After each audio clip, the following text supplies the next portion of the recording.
All right. So welcome back after this very short technical break here. It's panel number 4 today. It's getting even more interesting with each panel.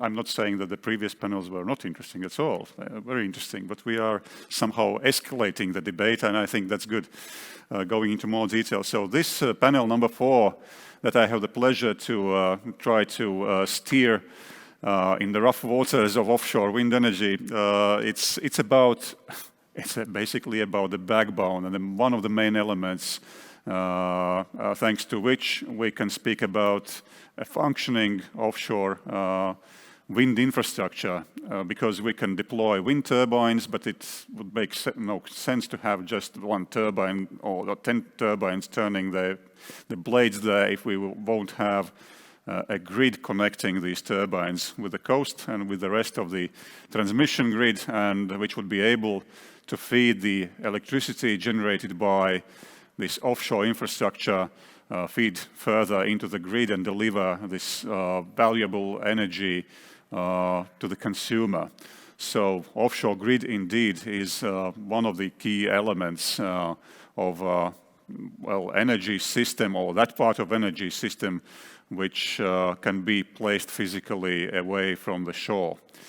So offshore wind energy can't be seen without also offshore grid, but also the grid in general. But we are going to talk about capacity of the grid, the ability of the transmission grid to take in the capacity that all the electricity that is produced offshore, and also transmit it further. And if there is too much, then using interconnections, channel it towards the areas which have to import electricity because there's a deficit of energy production, or simply deliver the electricity, the cheap electricity to households directly once there's plenty of wind and there is no need for balancing capacities of other type to kick in to ensure that energy system works in a stable way. So let me do a quick introductory round with all the participants. Let me begin. I'll, for the sake of change, begin with the far end from my side. Alni, please go ahead, introduce yourself and who you present and key messages. Okay, thank you. Thanks a lot. I'm really delighted to be speaking in this really very experienced TSOs. I'm actually represent not TSO. I represent the independent power producer European Energy. I'm head of the European Energy Riga office. And the European Energy, you actually saw very short cut on what we are doing. We are independent power producer developer of the PV, wind, and also offshore, and having really great ambitions to this Baltic region. So that's the reason why we are here in this panel.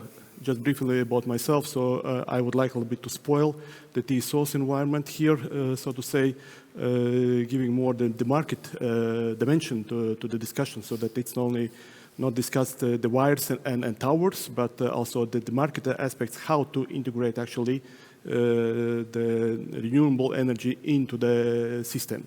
So that's what I will have a discussion from my side. Thank you. Thank you, Alnis. Klaus, over to you. Yes, thank you, and thank you for inviting me. My name is Klaus Tostrup. I'm from Energinet, the Danish TSO, both for electricity and gas. And I'm a European Affairs Manager, working a lot on regulation, and I have quite a long experience both from the Danish Ministry, from the European Commission, and for many years from Energinet. I think I was asking myself why I was Energinet invited here, but I guess it's mainly because we have quite a long experience in offshore wind. And it was Denmark, the first offshore wind park was inaugurated like 30 years ago. A few years ago, we actually inaugurated Kriegers Flak combined grid solution, which is the first hybrid solution in the world, and right now we have some, as also the Danish minister Dan Jørgensen said, we have some quite ambitious plans on energy islands. The real energy island, which is a real island, namely the island of Bornholm, but also a huge project with an energy island in the North Sea. And I think I will talk a bit about the challenges we foresee. Sure. Thanks, Klaus. Getlin, over to you. Hello, I'm really happy to be here and really thankful for the invitation. My name is Getlin Alikivi, and I work as offshore grid development director in Elering, which is Estonian TSO. And as today lots of thoughts and challenges and opportunities have been pointed out from the production side and further strategical targets what lay ahead of all of us, then DSOs across Europe and also in this region are playing, by my opinion, a very important and crucial role, because windmills in the offshore are just propellers without the grid.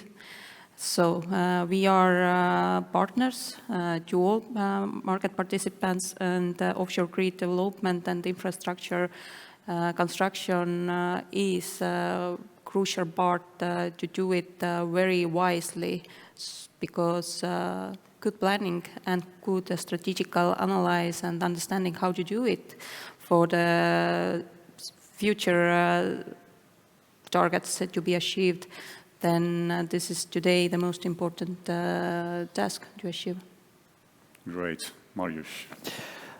Thank you very much for inviting me here. My name is Mariusz Wójcik. I'm the Director for Project Development and Advisory for Offshore Wind for Poland and the Baltics. I represent Rumble, which is a global engineering consultancy company with headquarters in Denmark, Copenhagen. And yeah, I'm actually very happy to be here because even though I'm not representing a TSO, I'm actually hoping to be a little bit of a bridge between the investors and the TSOs, because we are advising clients, developers on developing offshore wind and grid connection, and actually the outlook on the market for the developers seeking new markets is really, really important. And definitely I would like to share, let's say, our view on how we see the Baltic states as a market and Latvia as one of the Baltic state markets, and hope to share the insights on the offshore wind. And from my personal perspective, it's also interesting to be here because I've been working on the offshore interconnection between Poland and Lithuania. So from that side, I also know how tricky and challenging making new interconnections is, and what challenges lie ahead. So I will not say more for the moment. Let's leave something for the discussion. Okay, thank you. And Arnis, last but not least. Yeah, thank you. Good afternoon, everyone. I'm also happy to be here. My name is Arnis Daugulis, and I represent AST, which is Latvian Electricity TSO. And there are three topics I would like to touch upon at this panel. One is about onshore developments. In Latvia, we are experiencing a surge of grid connection requests onshore, both wind and solar. Up to now, we have issued already technical requirements for 2.5 gigawatts.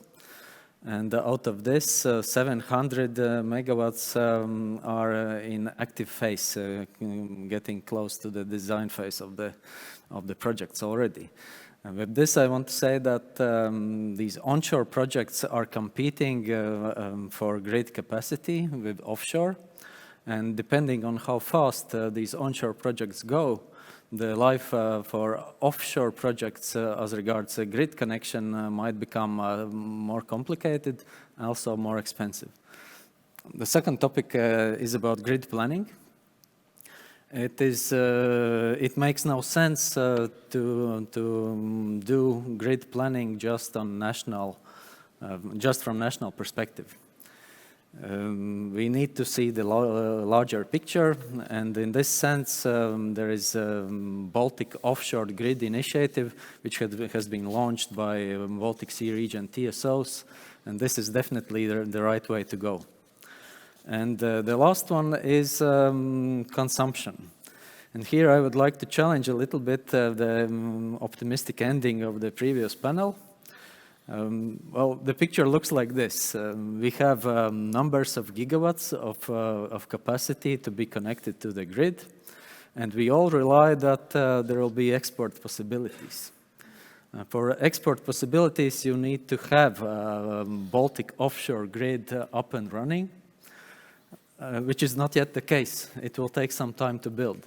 But in the meanwhile, we have to look at what is going on with the consumption at Baltic countries. As an example, peak load of Latvia last year, it was 1.3 gigawatts. And my message is, if we think about ambitious plans of new generating capacities, let's build the same level of ambition towards electrification and decarbonization in Baltic countries. Mm-hmm. Thank you, Arnis. Thank you all for the introductory round, and I'll go ahead actually building on that, and I would like maybe Getlin to comment first.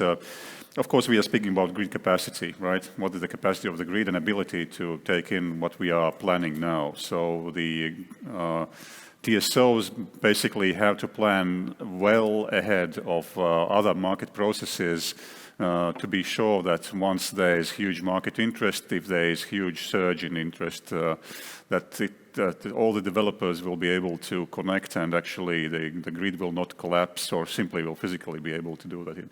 From the Estonian perspective, once we are looking at, for example, at these offshore wind projects in the Gulf of Riga, from the Estonian perspective, do you see that the capacity is there, and also from the regulatory point of view, things are just fine, at least currently, to be able to swallow what we have?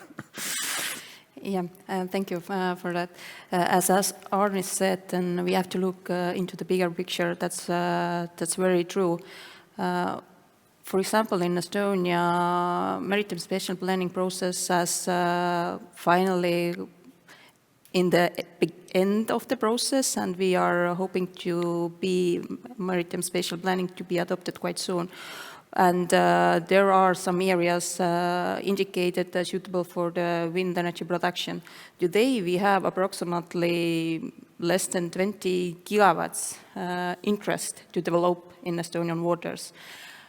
Some projects are already more developed than others. And when we are looking what is the Estonian yearly average consumption, it's around 8.4 terawatt hours. And when we are looking how much is the installed netto capacity today, it's more or less than 2.3 or 4 something megawatts. Then definitely there must be some kind of selection, and therefore also we have to look into the grid development perspectives, which is the reasonable solution. Do we have to fit in, let's say that way, all the 20 gigawatts, which are so-called wishes from developer sides, but we have to still remain realistic, because all those investments into the grid, they are not cheap, and we have to find a balance between socio-economic, environment, and energy triangle. From Estonian grid point of view, yes, definitely, there will be challenges from the capacity. Can we fit in all this energy which will coming in next years or next decade into our grid? But therefore, for that reason, we have to look a little bit broader. By that I mean we have to look into the grid development and infrastructure development plans. Where we should go? Should we go to the northern way? Should we go to the southern way? Maybe to west way? By that I mean interconnections. And as Arnis also very nicely put it out, the Baltic Offshore Grid Initiative is one way forward to the future, to the decarbonization of the energy system and grid plays an important role on that. Because yes, you can produce, but if you do not have any place where to put or send energy, then it's not attractive to the developers. And this was also my point, what I mentioned that in the beginning, that we are the partners and the cooperation between different stakeholders, by our neighbors, by state, by local governments. Those are the crucial elements what we need to resolve during this process, to have everybody wishes and plans to be realized as reasonable as possible. Yes, good. So that's the Estonian perspective. Also some valuable general comments as well. Arnis, just to complete the picture about Estonia and Latvia, what's the view from the Latvian electricity TSO currently? Do we have the grid? And is it able to swallow what we have on the dish? Yeah, it's a complicated question. Engineers' answer to this question would be yes, of course. We can do everything. There are no technical limits. All it takes smaller or bigger reinforcements to the grid. But so I can give you just a rough feeling of how we see the grid development plans based on high-level modeling, long-term modeling of the Latvian power system. And we see that the current grid as it is today can take 2 or 2.5 gigawatts of new capacity with minor reinforcements.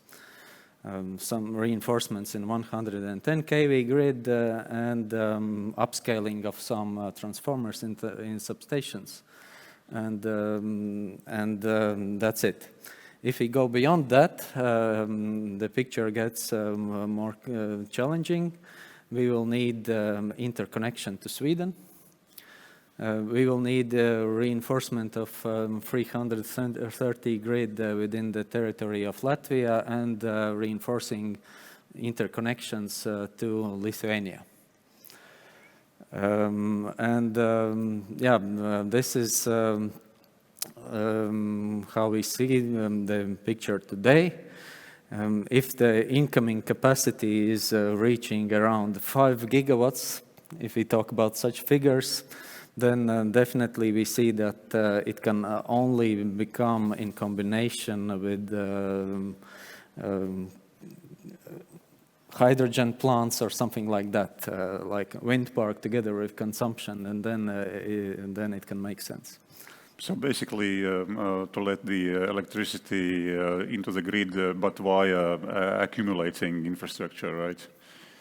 In a way. Yeah, power to X concept. Okay. Klaus, Denmark has plenty of experience regarding offshore wind development and connecting offshore wind infrastructure to the grid. Do you see that there are any particular lessons that we should keep in mind when thinking about new offshore wind infrastructure and connecting it to the rest of the grid, both from the perspective of TSO and also from the perspective of a commercial company wanting to develop offshore infrastructure? Yes, I think a big change from now to the experience we used to have, or we have from before, is the speed. That the speed is increasing dramatically, and the you mean the speed of development? Yes, the speed of development. So, and the size of the wind parks are becoming increasingly bigger and bigger and bigger. So it's not that easy. It's becoming much more difficult today than it used to be. I think on offshore, at least you have some time to develop. I think where we right now see the huge problem, the biggest problems to connect, that's quite often PV photovoltaics, because they are so fast to develop. And for that reason, we have developed like what we call a capacity map to show where in our grid it would be best to connect. So at least we could try to speed up the connection in that way. We're also talking about mobile transformers to put into the grid, so we could speed up the grid, so to say. I think what we have as a challenge right now are probably 2 or 3 things. I think it's the grid. How can we develop the grid fast enough? Of course, grid planning is important, and we are doing a lot of work on that. But we have a serious problem with for example, economic regulation. I think the regulation of the TSOs, at least in Denmark, but probably also in most other countries, have been a bit backward-looking. So we are only supposed to work on efficiency and the lowest tariffs as possible. But we need, with this kind of development, to take more risks. If we don't do that, we will be the one who would hinder the development. So we need to be able to take that risk, like making anticipatory investments, because we expect that it will be necessary to have such a grid in the future. And secondly, what is also a challenge for us is the permitting processes, which are taking quite a long time. It's difficult, and they need to be more lean. I think that has also been mentioned by many today, and even also by the commissioner, that something needs to be done on that. And one thing we have seen, especially, which is something where you can really do something, that is that sometimes the authorities, they do not have sufficient resources to handle our applications. So this is simply something that should not be a problem. And then finally, I think it's also important that we are becoming even better to involve the local people, the local NGOs, as early as possible, in order to reduce this public resistance, this NIMBY effect, because it's not only the wind power developers that have problems with this NIMBY effect. We also have a huge problem with NIMBY effects. Because everybody loves the pylons, right, of the overhead lines. Yeah. Because they look good. Yeah. Especially the new ones. Yeah. And some of them are designed. Yeah, and even though we try to call them designer pylons or something very fancy, people do not like them anyway. So yeah, I know there is one design pylon in Estonia as well, by the way. 2 of them already. So yeah, fantastic. I've seen one at least. So yes. Sorry, Klaus, did I interrupt you? Yeah, no. but no, but that's okay. So. Yeah, that's fine. I just wanted to bring a bit of a smile on your faces. Otherwise, you're sitting very, very serious there. Right. Alnis, it has been some time since Alnis spoke. Right, you represent now. You have a very interesting background, plenty of experience from different perspectives, and market integration definitely is one thing which we have to look at when we are looking at the deployment, first of all, of offshore wind energy, and second of all, of development in this context of the grid and the grid's capacity, and also the regulatory framework. Do you think we are currently in the Baltic states lacking something for all these elements to somehow fit in the right places, or what is your assessment?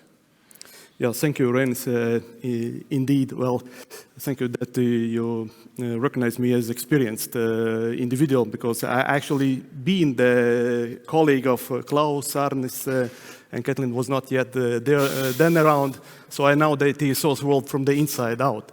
So to say, now I'm on the other side, so I'm capable to speak from the different angle, different perspective. Yes.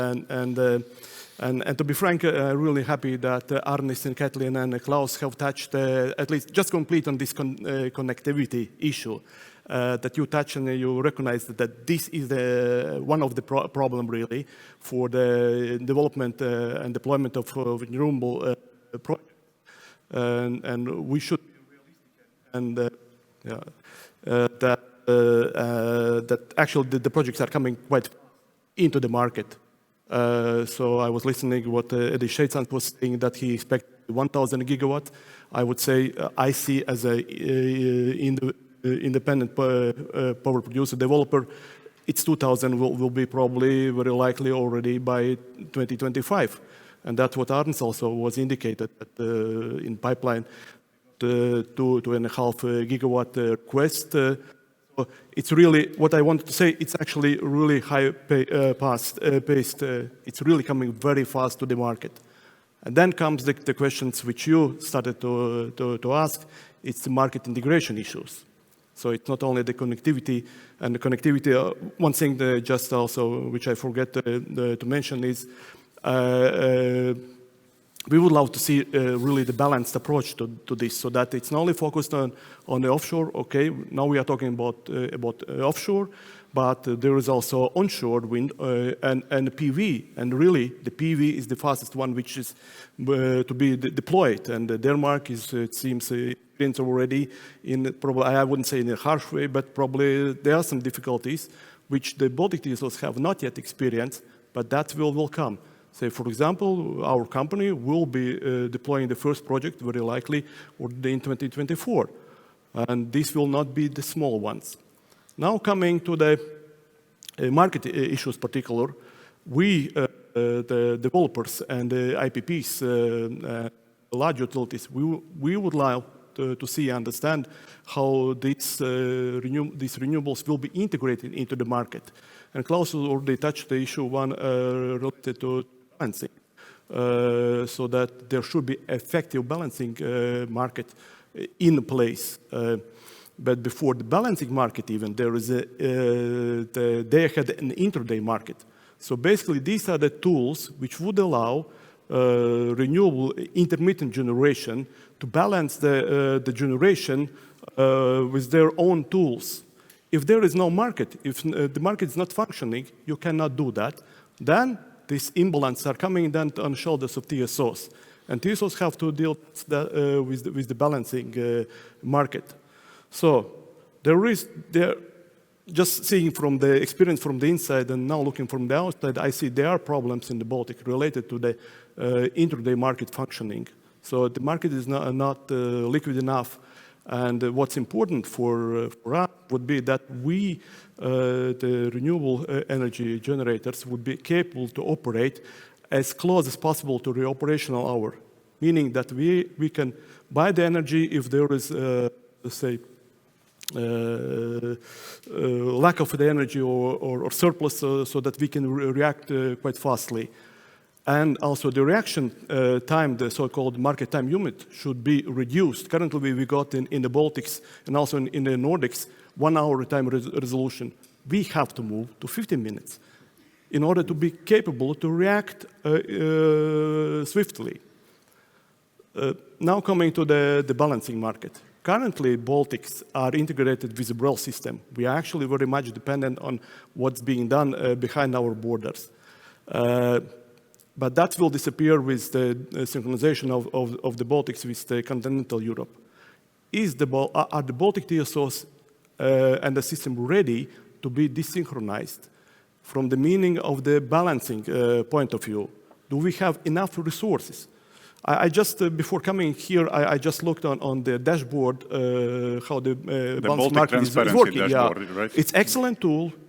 It's good, and a lot has been done. But what you can see, actually, the market is, it's so-so. It's not sufficient enough.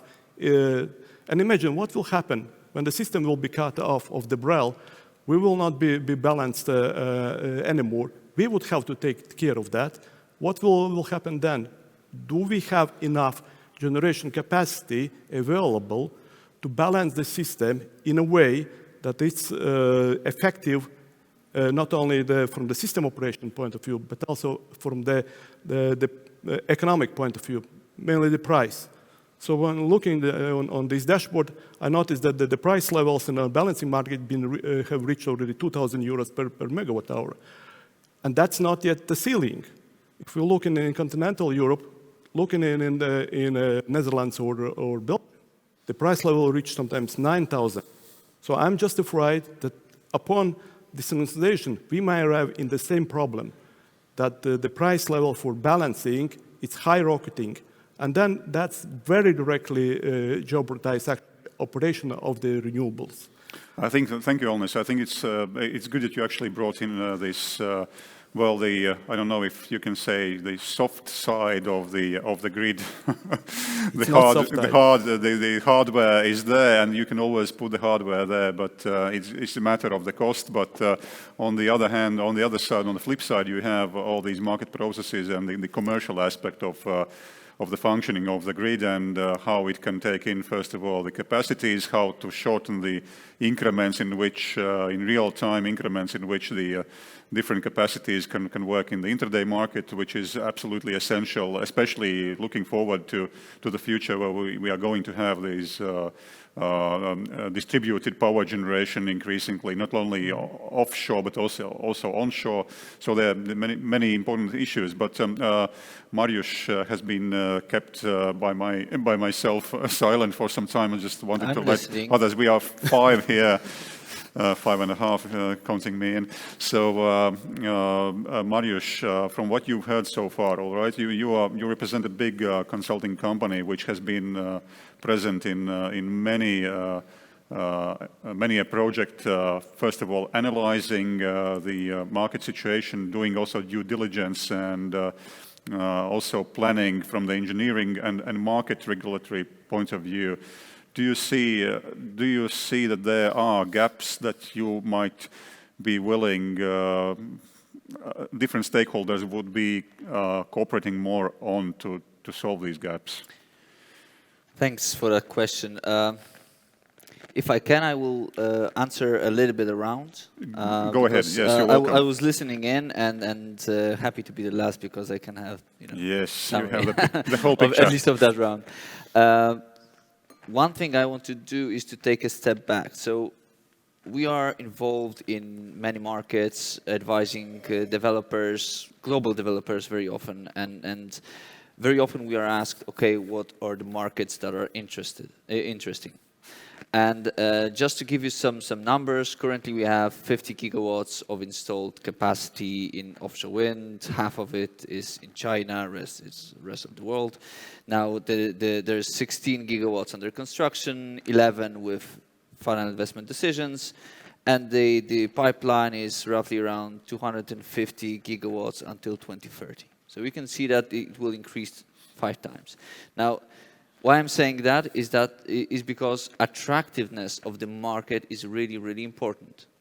And grid issues, how the energy will be taken is really, really important for the investors. They're very often asking, okay, which market is good for us? And if we look just at Latvia, right? I'm not saying we should do that, we should treat it as a regional market, but let's just focus for a second on Latvia. We're having the peak load was 1.3 last year. The slack, the minimum is around 500 as I researched.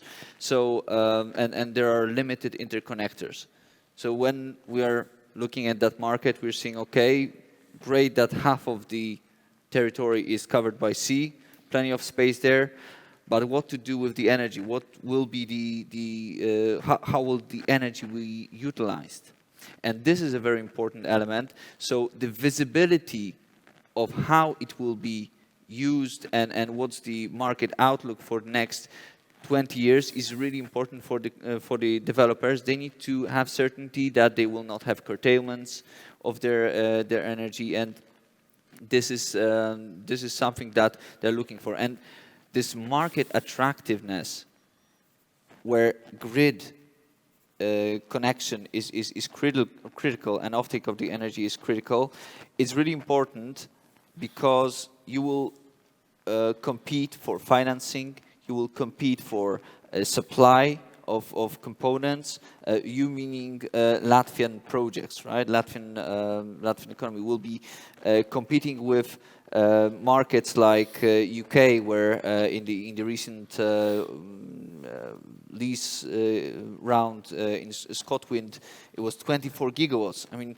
developers looking at that saying, okay, this is easy for me. I know there's visibility, and Latvia, Lithuania, and Estonia still lack that visibility in terms of how will this energy be utilized. I think it was a lady from Ørsted that said that what's the idea for the Baltic states, what to do with the excess of energy.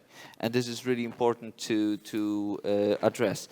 So that's one thing from this soft side, this market side, and it relates pretty much to the grid, because grid connection is really, really critical.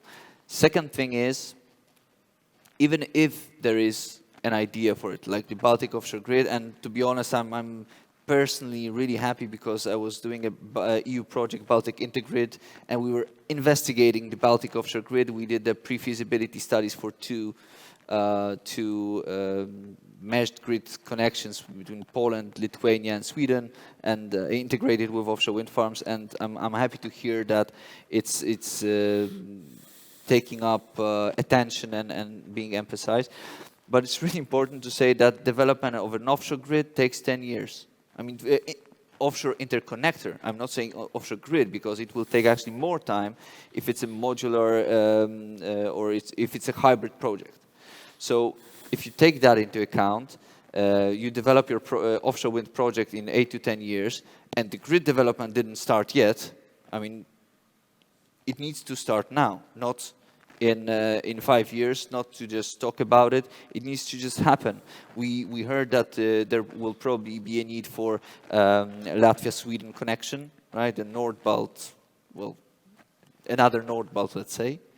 And it will take 10 years. And there's, to be honest, little experience. From my knowledge, there is offshore connections, offshore interconnectors are different, require expertise, and it is really important to start early, because later on you will be just catching up on that.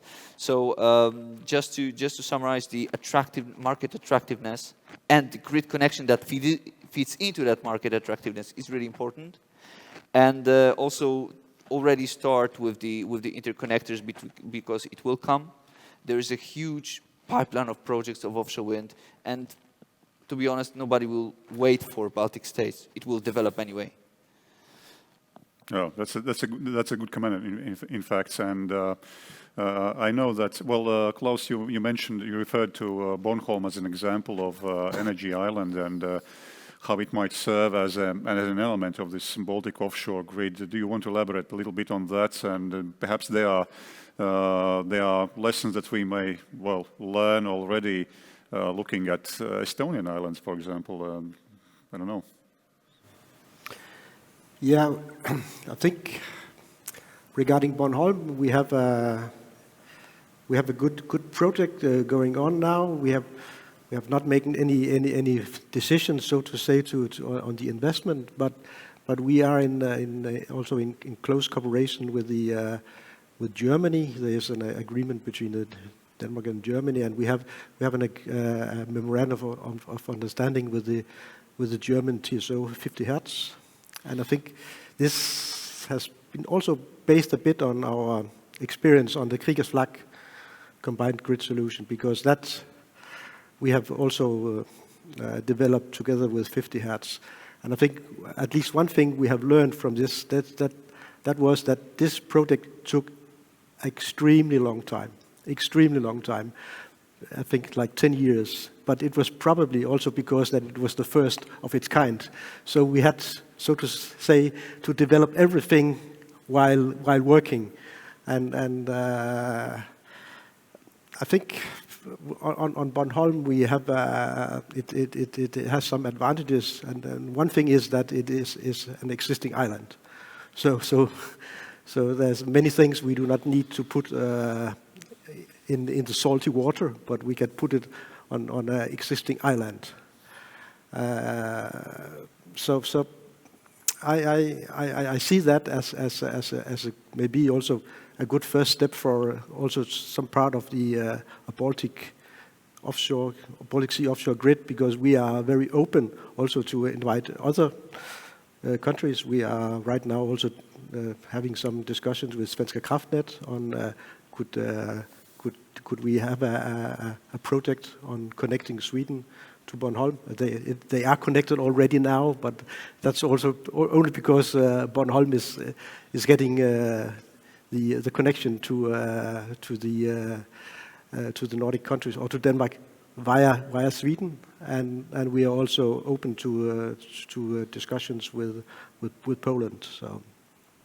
So I think right. Well, we don't have Svenska Kraftnät on the panel. That would probably be too much to handle within 55 minutes. But I mean, of course, they are an important and relevant stakeholder if we speak about the Baltic offshore grid. Definitely, in that I've got. Since they are not here, we can talk whatever we want about them. They can't fight back right now, so let's use the opportunity. But I'm joking, partially joking, really, because of course we are all aware that the countries around the Baltic Sea, that the ecosystem of transmission capacities in Sweden, Norway, Denmark, Poland, 3 Baltic states, and Finland. There is it's a fragile system. In fact, it's a very fragile system, and Sweden is definitely trying to look forward to enjoying some megawatts coming from Finland to Sweden Area 3 right after Olkiluoto 3 went online. So there are different aspects to who wants the electricity to flow which way in the Baltic Sea area. So this Baltic offshore grid probably would make it easier, wouldn't it? Yeah, definitely. That's the aim, actually, when we are looking the internal energy market in Europe as such. For example, as Elering and AST have signed a memorandum of understanding already last year regarding to the Baltic offshore grid development. So we are already closely cooperating to find the most suitable solution to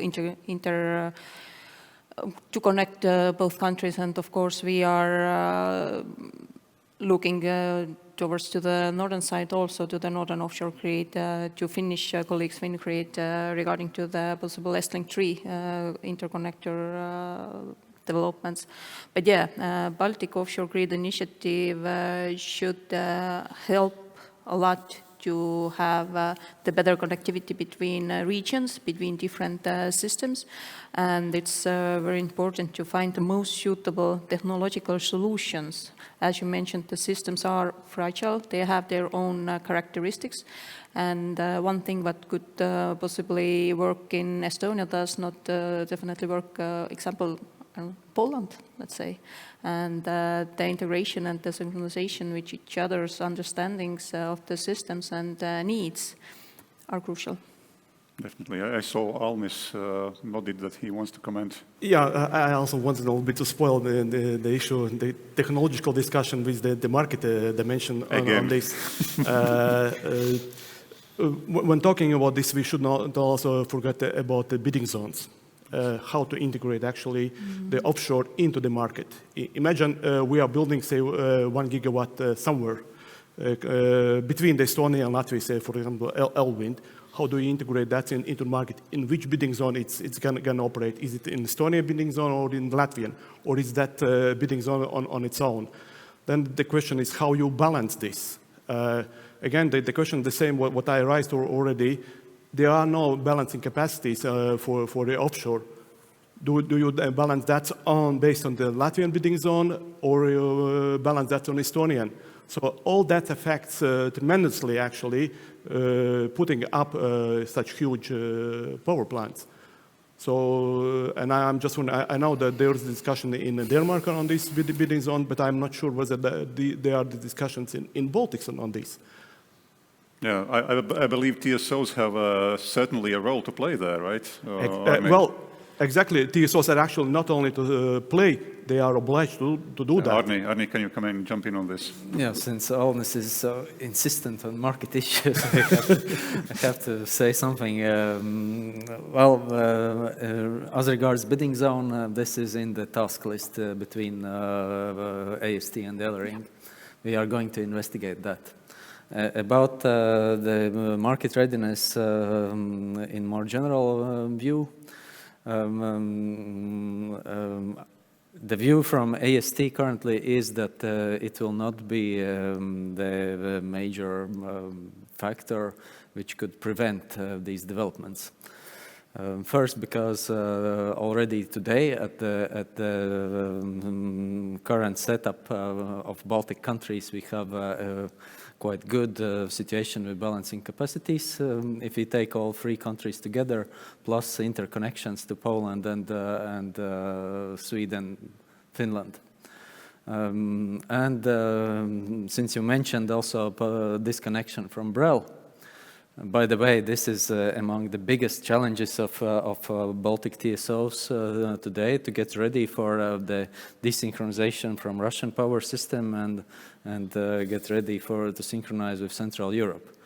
If it goes normal way, then it will happen in 2025. And in addition to the many homeworks which we need to do in this relation, we are also working on new market concepts. And there is an intention to have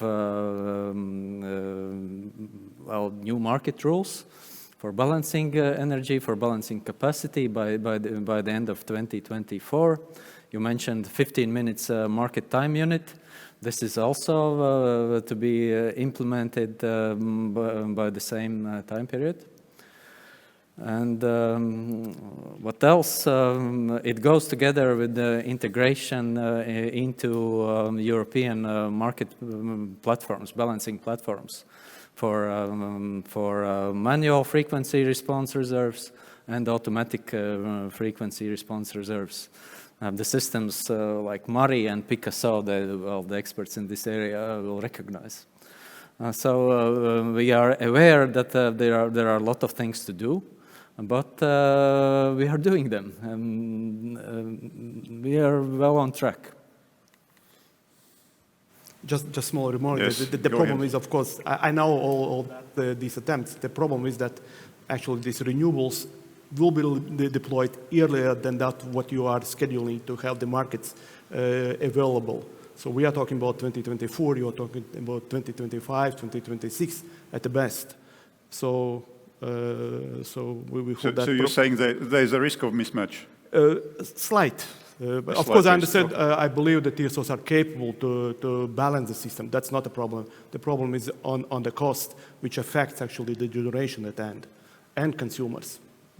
Marius, having consulted many stakeholders, do you see there is a what do you see as the biggest probably risk or factor slowing down deployment of new capacities in the context of development of the grid? Lack of visibility of how it's going to be, that's one challenge. Lack of perspective, you mean? Yeah, perspective and clarity on how to develop the projects. I mean, the legislation is slowly getting there. I mean, take Lithuania, they already said 700 megawatts, auction 2023, September. That's where you will start and you will end in 2030, right? So this is clear. Estonia is not yet there. Latvia is in the beginning, let's say, in terms of getting this visibility. So that's one thing. I think it was mentioned a few times, right? That there's this clarity on legislation, on the pipeline, so forth. But what I'm seeing, listening to all of that, I have the impression that there is everyone is talking about their small little market, including Poland, Latvia, Lithuania, Estonia, Sweden, Denmark. I mean, if we won't have the regional cooperation, then we will all start to do it as quick as possible. Everyone is saying 2030, I want to build my offshore wind farm.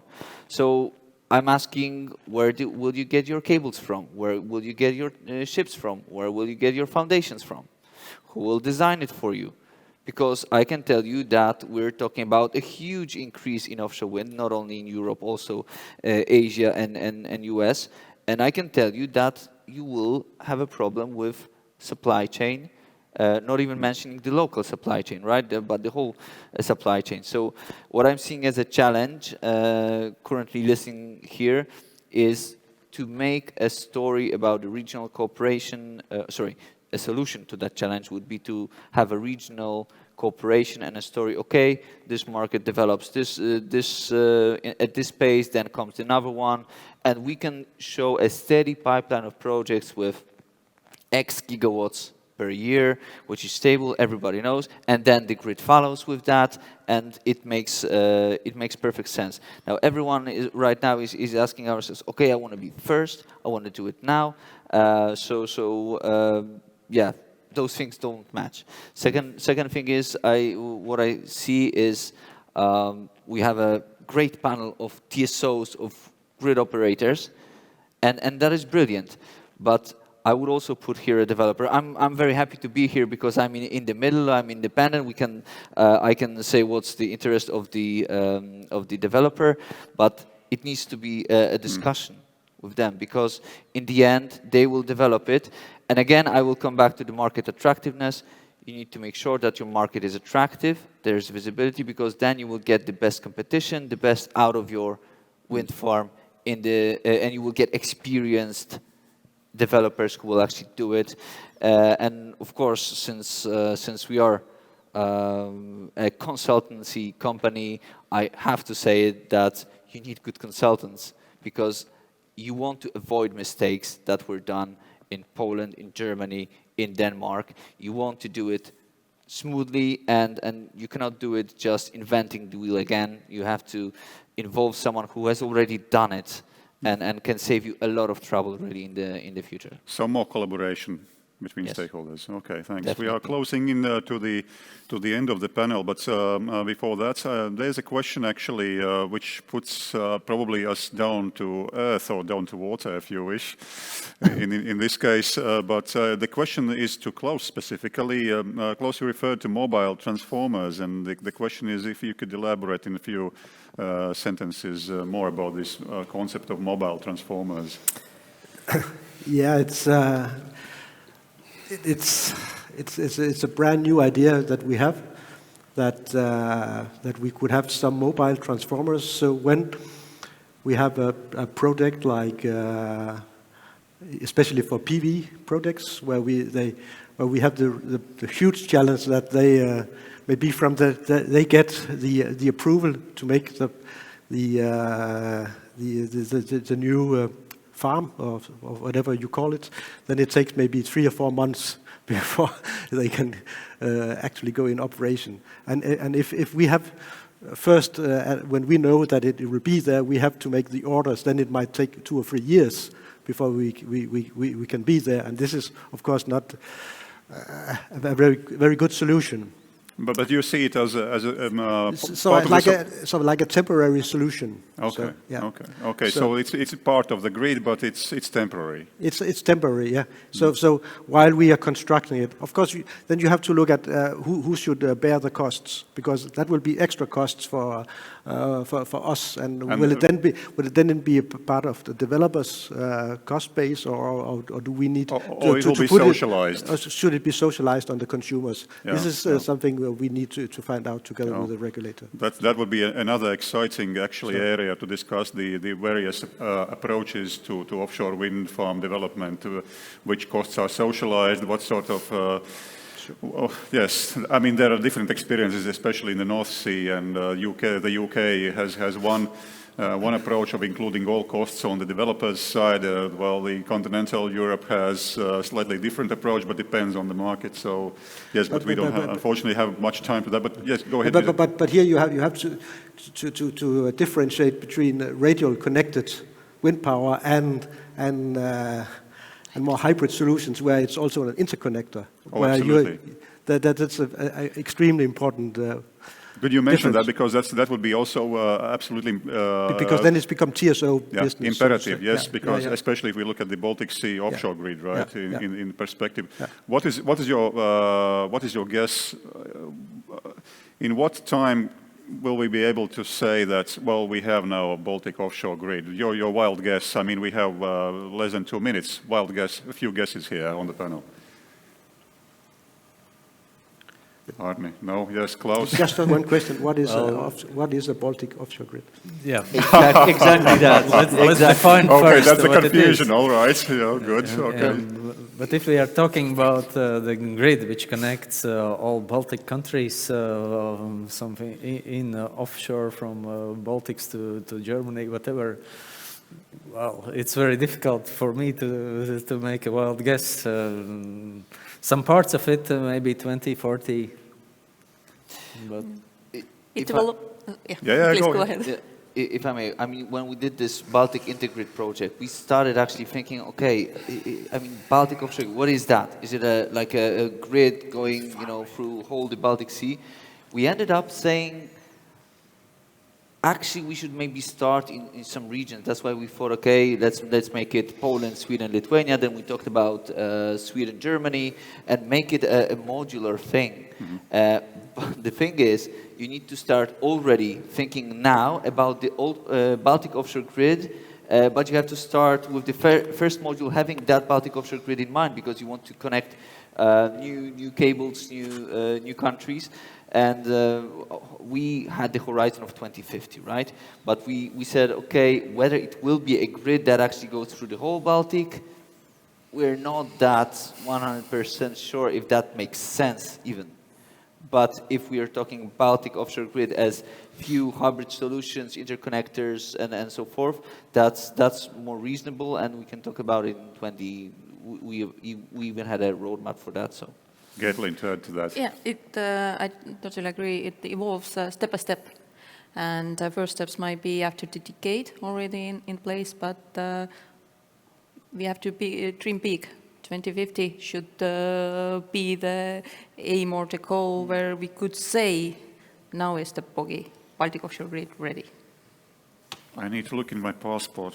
What year was Klaus and Alnis, to wrap up this conversation, what's your wild guess? Klaus already said, what is a Baltic grid, right? I don't know, Alni, maybe you have a... Well, I don't want to be killed, so to an say. educated guess. Well, of course, it should be matched to whatever offshore is going to develop. And really, the question is, what's the definition of the Baltic offshore grid? I would believe probably that's the starting point might be Estonia, Latvia, Elvin. That's what will happen. If that's on the west coast of the Latvia, I have some concerns. I know all the stories, and really we have to be engaged also SVK, Svensk Kraftnät in this discussion then, and also PSC, so that then it would make sense.